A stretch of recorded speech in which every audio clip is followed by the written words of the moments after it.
Stop Talking, Start Planting is a campaign of the global initiative Plant for the Planet, whose founder, Felix Finkbeiner, is today our guest. Not only is he a 14-year-old teenager who founded the initiative when he was only 9 years old, he also spoke at the United Nations 2011, and what is amazing is his commitment, his passion, and his energy. Welcome, Felix. Great to have you here. And dear audience, welcome to Talk to Hearts. Although Felix is German, we chose English as the language of this interview, because Plant for the Planet is globally reaching out to people, and because we as Next World TV want to support the global message of this great and amazing project. Felix, are there any bad or lazy days? Because when I see you on YouTube, see your speeches, see your interviews, you're kind of always full of electricity, you always have power. Where does it come from? I think it mainly comes from the fact that all this is about our future. Because we children, we will have to live with all the problems adults are not solving today. And we don't understand why there's so little action by the adults. But we understand that if we only start doing something when we're adults, it'll be too late to save our future. Exactly. And this is why we have to start doing something now, and this is why we are active. I mean, this gives me chills. Did you learn that at school? Did you just have climate changes at school and then you started to get that power to change something, to do something, to act?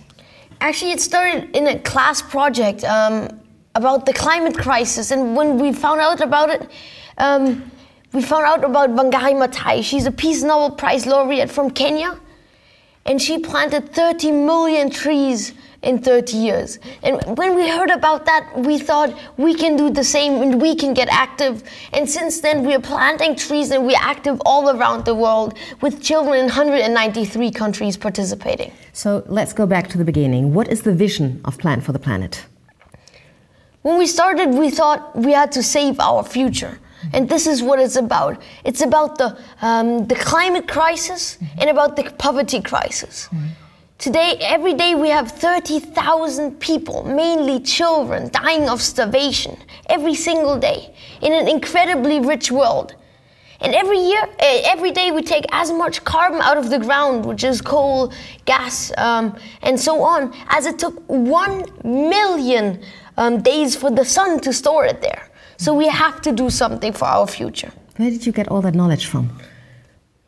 It just came by working together with lots of other children, and we thought about this, we talked a lot about this, and the most important thing is that we work together and talk about this, and this is where all of this came. Do you guys get support from grown-ups, kind of from teachers who really support you? I mean, your father supports you, of course. Definitely, yeah. Your two sisters support you. And your team, they are 12, is that right? Yeah, Plant for the Planet 12? We've got some employees that are helping with this project. We couldn't organize all of this, of course. But the most important part is the democratic structure, because every participant in Plant for the Planet can take part at the elections, and every year we have elections for our global board, and this global board helps to lead Plant for the Planet. And the 3-point plan, did you guys do that? Was it your creation? Yeah, the 3-point plan, that's how we would save our future if we were the heads of governments of the world. The 3-point plans are? Okay, so of course it starts with planting trees, because that's what we started with. That's why we have little trees here. Exactly. And we found out that on this world we can plant about 1 trillion trees. That's a number with 13 digits. How did you know? That's from Yale University. Okay. They helped us find out. And then we said, why would we even plant 1 tree less than these 1 trillion trees if these fit on the world, on this planet, without having problems with making food and so on. So we can plant these 1 trillion trees, which is 150 trees per person in this world. 150 trees per person. And that means if each person on the world would plant 150 trees, would invest 150 euro, because 1 tree is €1, then we would have... Exactly, we would have these 1 trillion trees. Okay. It doesn't. Everyone can plant it in some way they want. We don't care if it's planted in their backyard. If everyone plants it themselves. Do already? Felix, are they helping already? Yes, of course. You can plant it yourself, or if that's not possible, you can donate. And many organizations, we do it, but also many others, they plant 1 tree for €1, and that's a possibility. Why trees? Why trees? It's because the trees, they absorb the CO2 we exhaust. Okay. And it's the easiest way for everyone to participate against the climate crisis. So Okay. if we plant these trees, the 150 trees Which per is the person, easiest and most natural machine to give back to absorb the CO2. earth. Exactly. And if we manage these trillion trees, they will absorb 1/3 of the global CO2 emissions. Wow, that's a lot. Exactly. So these Why trillion did nobody come up with that? Why did you guys have to invent that first?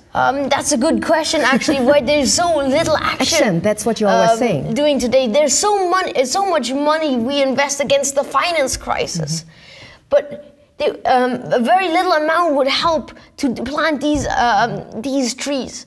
So that's the first point of Plant for the Planet. We see that as the easiest point. Then the second point is that we have to leave the fossil fuels in the ground. From 2050 on, we're not allowed to exhaust any more CO2. Okay.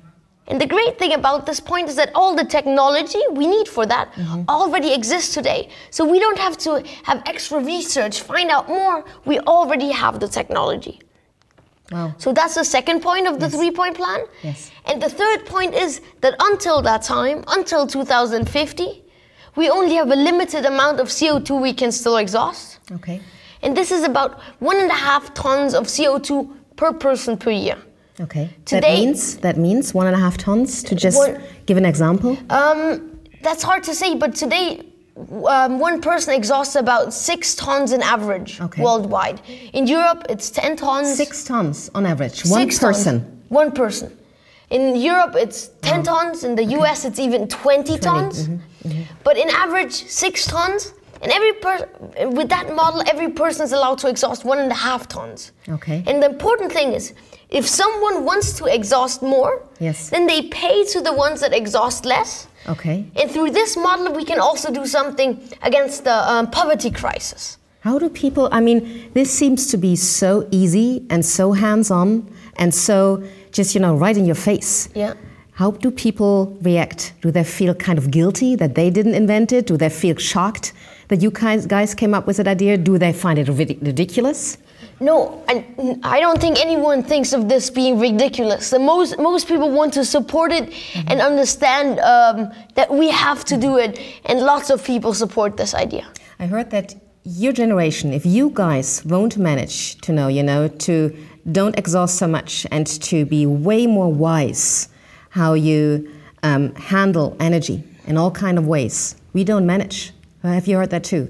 We will not survive if you guys, your generation, does not make a difference. Yeah, I've heard from many people have told us that we're the generation facing the biggest problems from all the generations in the past. Yes. Because we have so huge problems, the climate crisis and the poverty crisis, and they are interlinked, and we have to solve them together. Why are they interlinked? The climate crisis and the poverty crisis? There are many small links between them. For example, if we plant trees in one place and they are cut down due to poverty, that doesn't help. And there are many little connections like these.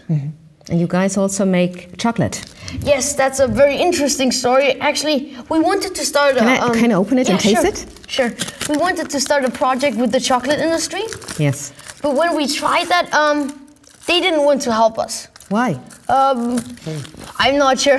Can I offer you from your chocolate? No, thank you. I just had a lot. Okay. So they didn't want to help us, and then we said, then we'll do our own chocolate. And this is when we came up with that idea of the change chocolate. And now we're already selling it in Germany, and it's being sold in about 5,000 stores already.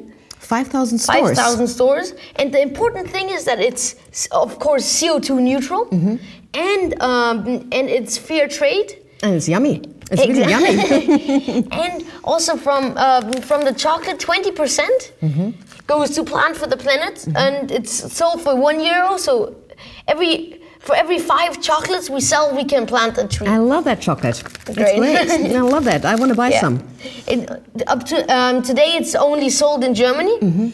But in future, in the next year, we will try to have it in other countries as well. America's great for that. You guys have to go to America. I know already who will love to support you guys in this. Great. So you come back to me. We'll do that. Please. You come back to me as soon as you guys are ready for other markets. I love that idea. I love that how that intertwines with what you're doing. One other question. You guys are the official counters for new trees that have been planted. Is that right? Exactly. About a year ago, the UN handed over the official tree counter of the world to us children by handing over the Billion Tree campaign, which means that every person that plants trees, if it's governments, if it's organizations, or if it's just people planting trees themselves, then they tell us and then they report to us children how many trees they have planted, how much they have done. And this is amazing. This is an amazing tool for us. I mean, math is your favorite subject at school, isn't it? Yeah. You remember just all those huge names. I'm so impressed by that. I mean, you just love that. That's amazing. Do you know how many, because you always talk about we children, which I love. How many children did you guys inspire so far around the world? It's hard to say how many children are actually participating. It's definitely hundreds, thousands being part of the project. Thousands part of the project. Exactly, just planting trees and being active. And then we also do something which we call academies, at which we children educate other children, that they can give presentations themselves, do planting activities and all of this. And at these academies, we've already educated 15,000 ambassadors for climate justice. That's amazing. How do you inspire the kids or inspire the school? It's not that hard. Generally, people participate and they love it and they understand, everyone understands that we have to be active ourselves. That's about our future. We will have to live with the problems. So it's not hard to inspire people. So which countries are participating? They're all around the world. In over 190 countries, there are children participating. Are there any schools different in other countries than like Germany? Are Americans easier to deal with or Brazilian people easier to deal with? Did you notice any differences? No, actually, we didn't. So we have one language here. It worked, exactly. Great. It worked all around the world. Yes. And for example, in South Africa, we had academies in private schools, and a day after we had one in a slum there. And we noticed that in both so it goes above places, religions. Everyone wants to participate. So it works all around the world. Now, working with teenagers, and you must know this by now because you're 14 and you started when you were 9 and 9 years still a kid, and then you got a teenager and I was 14. Are you drinking? No. Smoking? No. But you kissed a girl? Yeah. Okay, we don't say the name. So coming back to the question, is it harder to motivate teenagers? No, I don't think so. It works with children and with teenagers. Yeah. But normally they're so hard to motivate. You know, they're kind of, it's not cool. Do they find it cool? I think we haven't had big discussions about that. No, it works. It works. We've noticed that it works all around the world. We are now also starting academies for teenagers as well. For the youth, they can also be involved at the academies, and it works. Is there any advice? I mean, for you it's very natural, but for us grown-ups it's not. So is there any advice for parents, for grown-ups, how do you motivate teenagers for such a positive thing and keep them from destructive behavior? Would there be any advice? No, I don't think I can give any advice on this. No. So how are you easily to motivate? With chocolate? Maybe that's a possibility. Okay, I see that. So what is so amazing about the whole thing? I don't know if you're really aware of that, because that's to me the amazing thing about internet and the global impact internet has and the ripple effect. That you really Skype around the world, that you start something and it's like a wave, you know, that goes around the world. When you go to school and then after school, do you do homework or do you go right to Skype? You Skype with your friends in Brazil, you Skype with your friends in South Africa, you have guide of meetings, and then you do emails. Does it look like this? No, it's not as much as it seems. Maybe every day, in average, I spend like 20 minutes, half an hour, doing such things. But of course, this is very important for us children. About 20 years ago, at the sustainability conference, there was a girl speaking there. And in these 20 years, or since there's YouTube, she got about 20 million clicks on her video on YouTube. But today there are movies, there are videos on YouTube about similar topics that get about 20 million clicks in just 2 or 3 days. Wow. And this gives us hope that through the internet, it's a huge possibility to connect, and to share those ideas. You guys also created the Stop Talking, Start Planting song. Yeah. How did that happen? Actually, it was an ambassador for climate justice. One from Austria, for example, they just sent us an email and said, "Look, we made the song," and it was just amazing. Can you hum one? Sorry, no. I shouldn't try that, no. Okay, here I get your boundaries. So the first boundary says Felix. Wow. What is still intriguing to me is that you get all the kids. What is the big work behind the scene? Who is doing all that?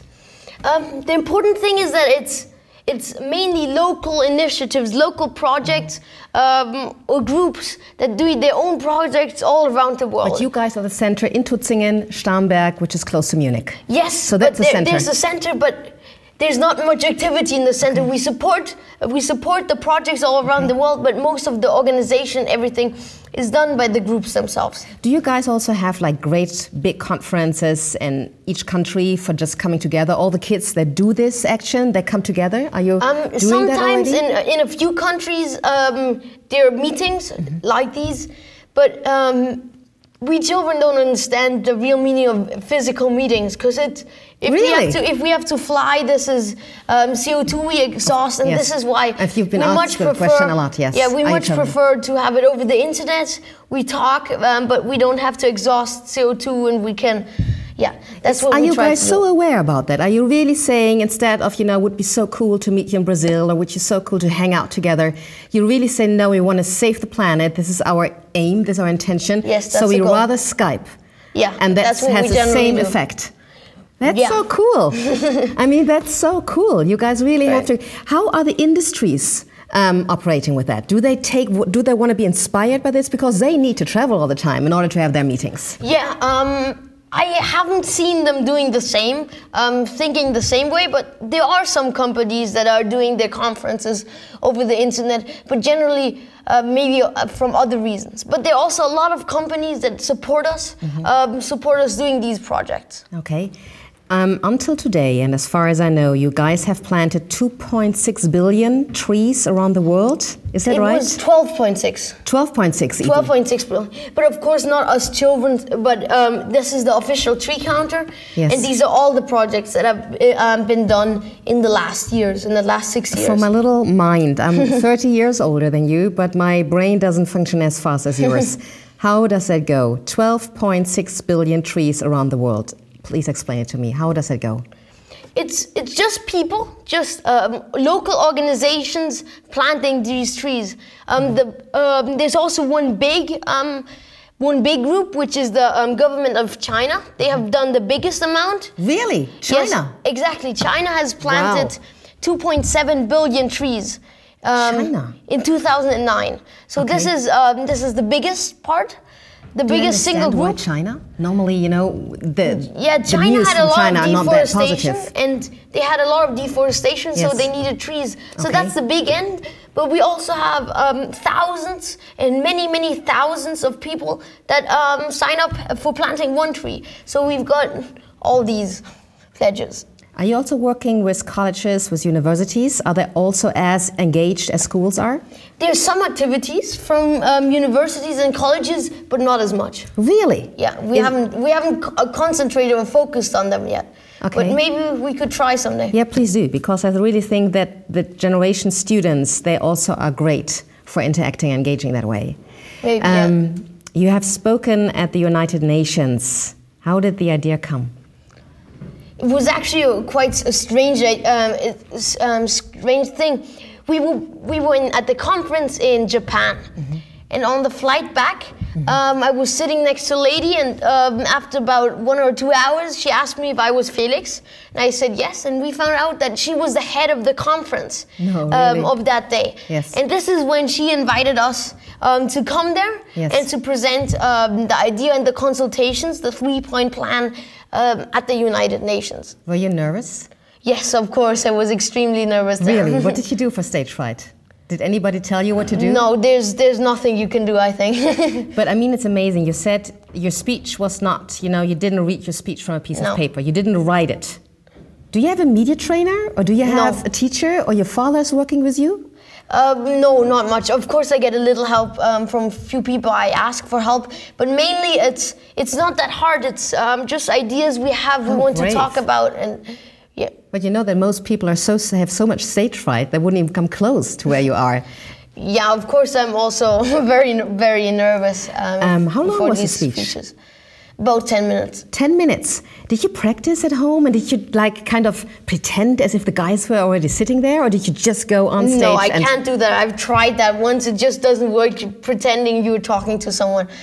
But yeah, I never got the point of that. Keynotes. Yeah, I wrote down a few bullet points I might talk about, and that's, yeah, and I had that in my pocket just in case. And then I just went there as well. Were you disappointed? Because I saw on YouTube, I saw some comments about that great speech that you held. And many comments were how disappointing that a few seats were kind of left, empty. Were you disappointed when you saw that? It was a little disappointing because lots of people were missing. There was a very important conference on forests there. Yes. And they don't have conferences on forests there often. Yes. It was the inauguration meeting for the International Year of Forest, and on that important day, many of the delegates, there was not that many people. Okay. And that's of course sad, but it was fine. I think the most important was also for the internet. There lots of people watched that video on the internet, and that's probably of equal importance. So what impact did your speech at United Nations had? I have no idea. You have no idea? It's probably very hard to find out. Do you know if it changed some of their minds or their action plans? I hope. I can't say for sure. I don't know what exactly people have done in response to this, but I hope that some people have started thinking differently. Because we children just don't understand why there's so little action by the adults. That's what I mean. We've discussed about this a lot. Maybe it's just the meaning of future, because for most of us children, for most adults, future is like 20, 30 or 40 years.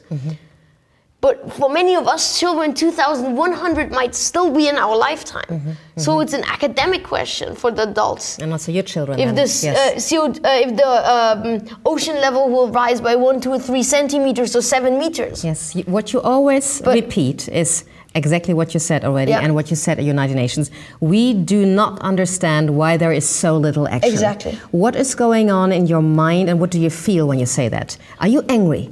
Of course we're angry. We've got these huge problems, and the adults know it since decades. At least since 20 years since the sustainability conference. Yes. And just a few months ago, they celebrated this sustainability conference. But we children didn't think there was anything to celebrate, because in this time, like, nearly nothing happened. Did you tell them? Yeah, that's about what we told them. That's about what I said at the UN. And how did they react? What was their reaction? Do you feel there's guilt? Yeah, I definitely think so, yeah. And when you ask people the question, when you go to politicians, or when you talk with, CEOs, what do they say? Why is there so little action? We do not understand it. There is no real excuse. I've never heard a good reason. That's why we're still thinking about this, because we've never heard a real good reason why there's not. But you really don't understand it. Yeah, we don't understand it. Because as you show it, it is so easy to globally do something. Exactly. That's amazing. That's really touching. Is there any I think your father told it once in an interview, there was a really disappointing happening experience that you had on stage in front of people. Yeah, that was the thing with the chocolate. When we started that idea, it was actually, I was giving a presentation in front of about 40% of the global chocolate companies. But and we had an idea that all the companies of this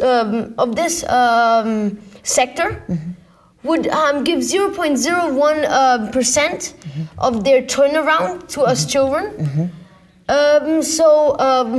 We could have a real a fee, a future fee. Yes. So everyone helps to support and the project. And you have a product. It's not just donating. You really buy a product. You're not just donating money to you guys. You get something back. Yeah, the which idea I find was great. that all these companies support us. Yes. But they didn't want to, and that was shocking and very disappointing. So didn't they react at all? You were standing on stage. The industry people were sitting there, and you explained it to them, and then you were asking again, no one wanted to support us. And you asked, can you guys raise your hand if you want to support us? Exactly. And then there was no one raising hands. There was complete silence, and nobody said anything. Exactly, and that was terrible at first. But then I talked to some other ambassadors about this. And soon after, someone had the idea of making our own chocolate, about making the change chocolate. And then which I think makes you guys even more independent, and which I think there's always a reason for something. Yeah. But I think, you know, even if you don't understand it now, I think you standing on stage, you're asking that question, nobody is reacting, then you say that's shocking, then you leave the stage, people laugh, and then there's complete dead silence because they feel intimidated, they feel guilty, they feel shocked themselves. Is that right? Yeah, I think that's about what they will never forget that situation. They will always feel. So. No, I'm very sure about that.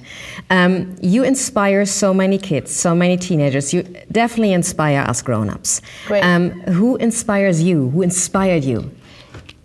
The most inspiring was definitely Wangari Maathai. She sadly died about a year ago, but all her life, she planted trees and she did all these activities. How did you know? How did you come to know her? It was actually through the internet, by accident, that we found out about her. Because I had to find out about the climate crisis. When you guys had that subject on school? Exactly. You were doing some research on the internet and then you found her. And then I found out about her project and the tree planting project. And did you meet her? Yes, that was great. At this UN conference, she was also there, and that was the second time I got to meet her, and it was just great. And she was incredibly happy that because of her idea, children started to plant trees again. As well. How did you feel exactly when you saw her? Did you feel kind of happy, nervous? Yeah, it was. Of course, I was nervous, and it was great the way she reacted. And what did she die from? Was she already older? Yeah, she was. She's about 70, and she had cancer. Okay. How sad that was. Yeah. You're very sad of kind, but of course you keep her memory alive. Exactly. And do you have another inspiration except her? Prince Albert from Monaco was also great to meet. He seems to be so stiff when you see him. What makes him cool? But he just started, he supported the Billion Tree campaign with Wangari Maathai. Okay. And they started the Billion Tree campaign and together, and they were both patrons. Yes. And now he's also the patron of Plan for the Planet. Are you working with volunteers, people who would like to volunteer? Apart from, of course, we do this in the end of the show to donate. But apart from that, how can people volunteer? I mean, you are such a ball of energy. And people love energy. I mean, love passion and love energy and love to be inspired to do something, because most people, and that I can say that as a grown-up, you kind of feel powerless. And I think that's why a lot of grown-ups are saying, yeah, we do not do a lot. There is so little action, because we feel as if we have no power. But now you give them power as a kid, as a teenager. What can they do? Can they just go to your website, support you in money, support you in person? Yeah, there are a lot of things. Of course, planting trees. Our goal is that everyone manages their 150 trees. And if someone sets themselves that goal and pledges on the website telling, I am going to plant 150 trees, then that's amazing. Yes. Otherwise, everyone can also help support the academies. We're trying to make more and more academies all around the world, in all countries of the world. And if there's someone out there that wants to help us organize academies, then that's extremely valuable. We always need partners to be able to do these events. How open are industries, big companies who have lots of money or who always want to do, donate something? How do they react? We are often contacted by such companies because they often want to support us. And by now we have many of these companies also, they're actually participating at the Future Fee. And it's great when they give a fee, they give taxes to us children, taxes for the future. Are you also giving speeches at companies, at large companies? Have you done that already? Sometimes, yeah. My first big speech, yes, when I was I was still 9, was in front of the Toyota company of Germany. So if I would get you in a few big companies, You would be open to help a Definitely, speech? that would be amazing, yeah. Hannah, a deal? Great, I get you in. thank you. Okay. Okay, now to your book. Baum für Baum, Tree to Tree, Tree for Tree. Tree for Tree, exactly. Now we children save the world. Felix and Friends, how did that happen, that book? It actually started about 2 years ago. I don't know why we started writing this book, but yeah, we just worked together. We were about 25. 25 kids writing one book? Exactly. Everyone wrote parts of it. And no argument? No, it worked really? well. Yeah, and after that we translated the book, and right now it's already in 7 different languages. In 7 languages? Exactly. And how long did it take, the process? Actually not that long. We had the problem, we wanted to have the book finished within 2 months, and we actually managed that. You really did? Yeah. Okay, so you go to school, you're an international school, that's why your English is so good. Exactly. Better than mine. No, I don't think so. Yeah, I do think so, unfortunately, but don't say that loud. No, you guys have school. You have school until 4. You have some homework to do. You are in Bavaria. Bavaria has high standards at school. And then you write a book in 2 months? Yeah, I only did a little. I wrote like a few pages of it, but it really wasn't that much of my work. It was mainly us working together. So, yeah. But these were German kids? Exactly. We started the book in Germany, but this is already the 4th version. And meanwhile, it's about double as many pages, and we've added pages from children all over the world. How is media responding to your work? I mean, I know that you had an interview last week on television. Yep. Do you have a kind of an interview every week or every month? Maybe every month, but it's not me. It's mainly other children being interviewed as well. Yeah, it's the most important thing. So you don't want to stand in front. You always say it's about us children, and I'm just one of those. That's the important thing. Okay. This wouldn't work if it was just me. It's just powerful because we are so many children, and I only do a very small percentage of the thing. And there are interviews all of the time, but it's very seldomly me. It's mainly other children. I like that. So it's really about the message. It's not about your ego. It's about getting a message across, and it's about our future. And it's sharing. It's about your future. It's our future, of course, and it's about sharing something together with other kids who have the same intention. When you travel abroad, when you go to America, South Africa, do you always have interviews? Do people come to you and you have interviews in different places? They're often interviews because that's very good to spread the message to as many people as possible. So that happens. Do you have a funny story that is that when you go to other countries where you feel like this is a complete different culture? Not a funny story, but it's often quite interesting in many countries. What is interesting about it? Sometimes we get to visit the countries.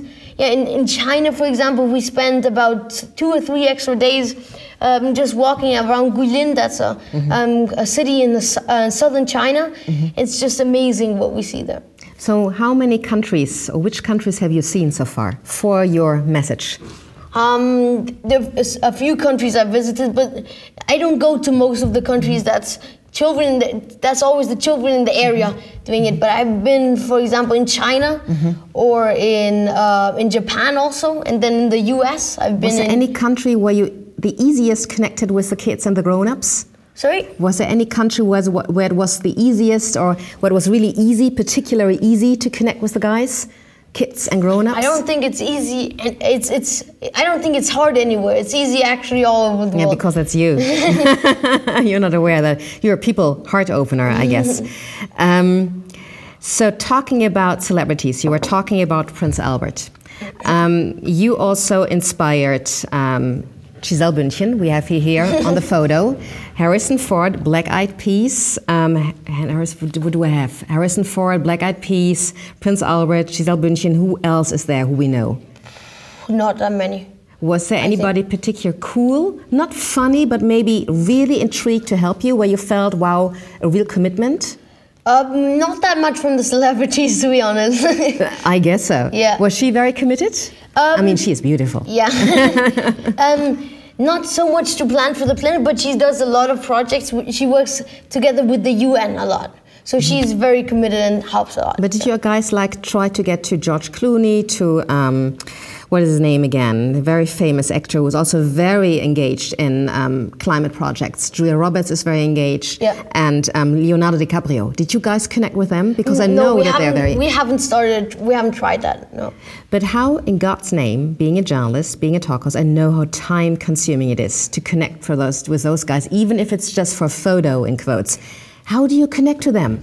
Also important CEOs, politicians, you get them. We don't connect to them. It's generally that we are invited to some conferences. For example, Gisèle Bündchen, she was doing a press conference and we were invited to come there. And that's when we made the photo. Or Harrison Ford, it was actually at the conference. And we were sitting in the conference and there was a huge crowd of people walking by.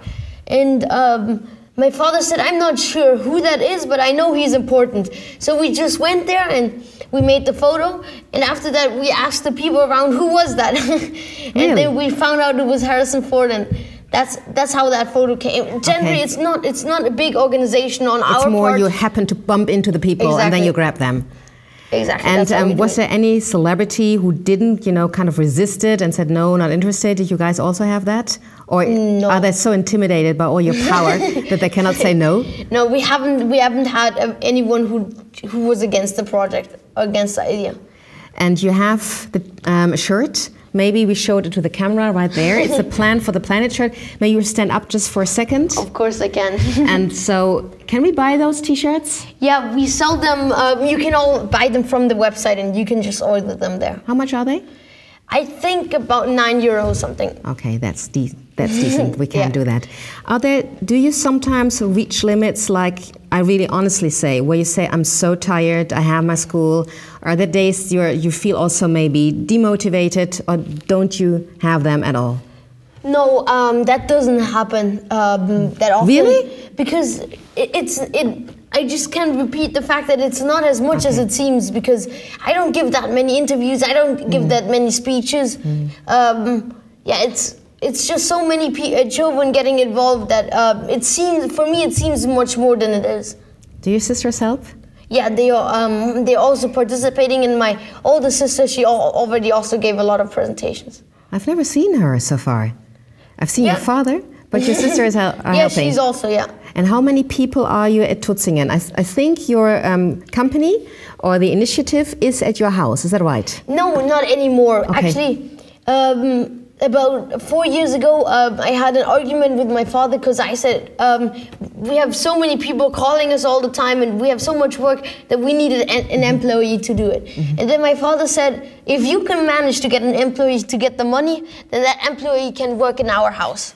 and we managed. Yes. Nice. And it grew, and then we had about 12 employees, and then we had a problem that not all of them can be in our house. Okay. So after looking, we managed with the Tengelmann that we can have our office in one of the Tengelmann centers.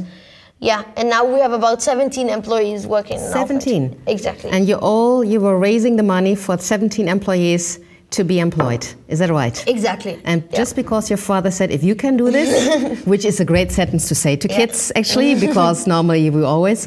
Did your parents, were they very supportive of you guys? Did they say at one point, no, this is too much, we are fearing that you are not a kid anymore? Of course, there's always a fear of parents that you stay a kid, it's too much with your school. Was there a point when you guys had an argument, or when your father was kind of worried about that? Maybe, I don't know. We haven't talked about that. Do you always agree? To my parents? Yeah, no. you and your no, of course not. You're a typical teenager in that way, aren't you? Okay. Man, you rock really. You really rock. You. That's amazing. So how can we as Nextworld TV help you? I think spreading the message is the most important idea. Spreading the message that everyone has to plant 150 trees, and that we can only solve these problems we have if we all work together all around the world. Okay, and how can our viewers can help us? The donation account, of course, will be shown on the screen. Exactly. So that's €150 is minimum, so that we can plant 150. We can plant €1 for €1 we can plant 1 tree. Yes. But if someone sets the goal, they can plant it themselves, or they can just start with a few euros at the first tree. So there's no minimum. So in the name of Next World TV, we plant 150 trees. Is that okay with you? Great. Yes, that's a great start. Okay, that's a great start. So please, the audience, dear audience, help this great man in his project, spreading out the word. Maybe just giving a few euro is already enough to start with. That's maybe great, planting 1 tree. We did already here, and we gave a few euros. Felix, we come to the end of this amazing interview, an amazing inspiration. I will definitely talk a lot about you. I will definitely connect you with some companies, with some influential guys, and I think the rest of Next World TV will help that too. Great. But there are 2 points you have to promise me. I'm not going to ask if you're going to be a politician, because everybody does that. That's boring. When we see each other in 30 years, you might not recognize me, but you're going to keep that passion alive. Do you promise me that? I will try that. Are you doing that? Yeah. Okay. And the second point, give me 5. Thank you so much. That was great. Sure. Really great. Thank you so much. Keep my fingers crossed, and that will be great. Thank you. Great. Thank you. Thank you, dear audience. Please help us for this great project to get bigger and bigger and bigger and expand and spread the word. Thank you. Thank you.